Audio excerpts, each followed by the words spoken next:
कहानी का शीर्षक आगरा से आनंद तक, प्यार का एक बेखौफ सफर। आगरा की शाम ढल रही थी और ताजमहल के पीछे डूबता सूरज आसमान को सुनहरे रंगों में रंग रहा था। इसी शहर में दो अलग अलग पीढ़ियों के दो मुसाफिरों की राहें मिलने वाली थीं।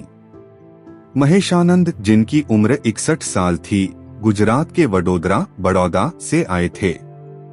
उम्र के इस पड़ाव पर भी वे बेहद आकर्षक थे। चेहरे पर एक गरिमा, बालों में चांदी सी चमक और आंखों में गहरा ठहरा।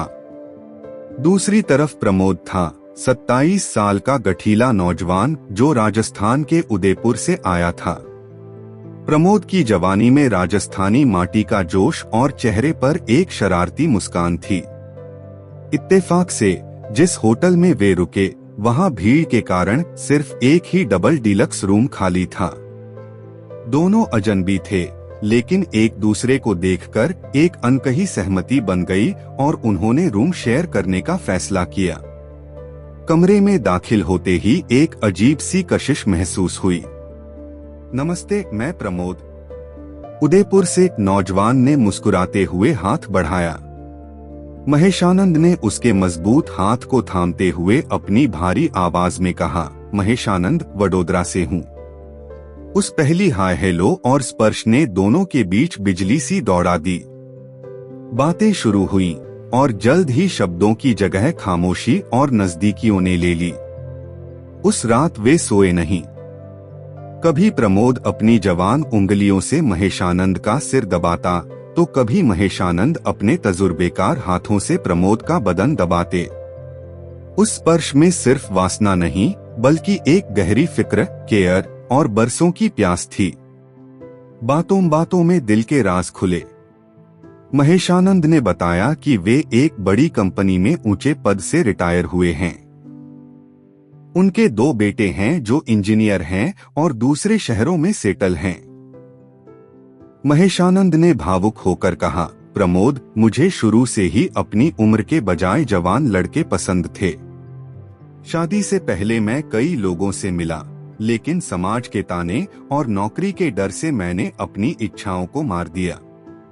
मैंने दुनिया को दिखाने के लिए शादी की, जो बस एक समझौता थी।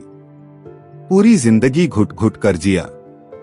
प्रमोद ने उनकी आंखों में झांकते हुए अपनी हकीकत बयां की, सर, आप अकेले नहीं हैं। मुझे भी स्कूल कॉलेज के दिनों से हमउम्र लड़कों में दिलचस्पी नहीं थी। मैं अपने टीचर्स और उम्रदराज लोगों के सपने देखा करता था। मुझे हमेशा से एक ऐसे साथी की तलाश थी जो परिपक्व हो। आज आपको पाकर लग रहा है, मेरा सपना सच हो गया।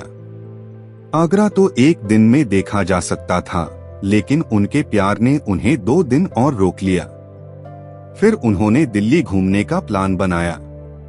दिल्ली की सड़कों और पार्कों में घूमते हुए उनका रिश्ता और भी गहरा हो गया।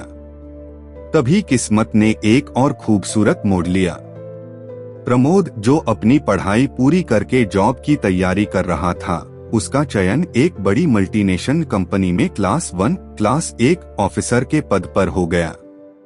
और सबसे बड़ी खुशी की बात यह थी कि उसकी पोस्टिंग गुजरात में वडोदरा के बेहद नजदीक आनंद शहर में हुई। अब दूरियां मिट चुकी थीं। कभी प्रमोद अपनी गाड़ी उठाकर महेशानंद के पास वडोदरा आ जाता, तो कभी महेशानंद आनंद चले जाते। वे दोनों अब एक दूसरे के घर में बेखौफ रहने लगे थे। एक शाम सुकून से बैठे हुए महेशानंद ने कहा, प्रमोद, अब मुझे लगता है कि मेरी जिंदगी में असली खुशी आई है। पहले ऐसा सोचना भी पाप लगता था। प्रमोद ने पूरे आत्मविश्वास से जवाब दिया, महेश जी, अब भारत बदल गया है। लोग जागरूक हो गए हैं। मुझे देखिए, मैं एक अच्छे पद पर हूँ और मुझे समाज का कोई डर नहीं। रहना हमको है, खुश हमको होना है, तो समाज क्या करेगा? समाज हमारी रोटियां नहीं सेकता।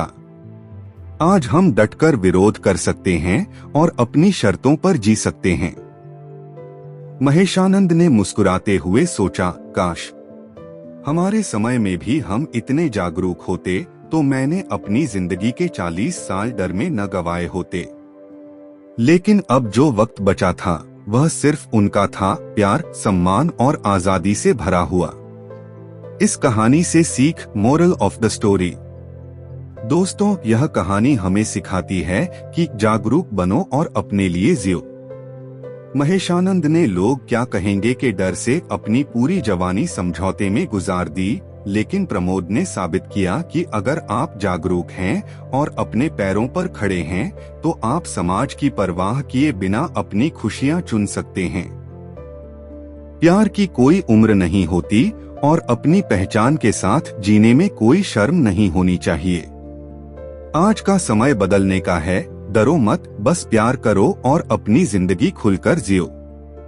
अगर आपको महेशानंद और प्रमोद की यह दिल को छू लेने वाली और हिम्मत देने वाली कहानी पसंद आई हो तो वीडियो को लाइक करें, चैनल को सब्सक्राइब करें ऐसी ही और बेहतरीन कहानियों के लिए। इम्प्लांट शेयर जरूर करें अपने दोस्तों के साथ ताकि यह जागरूकता का संदेश सब तक पहुंचे। धन्यवाद।